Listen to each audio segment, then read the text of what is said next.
How to fix Google Play gift card need more information error. So let's first try it. Go to the Play Store, head over to your profile icon at the top right, then go to payments and subscriptions. Then let's go to redeem code and simply just type in your code. Once you do that, press redeem. And as you can see here, we got the error.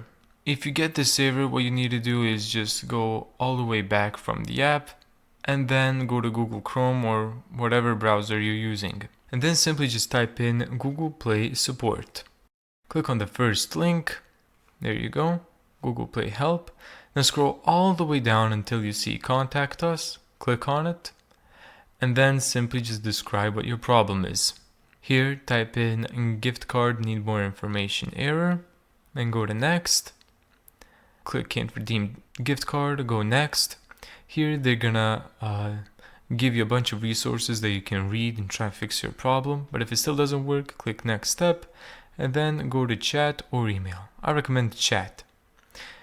If you're gonna do that, click the hours of operation and see if you can actually do that right now.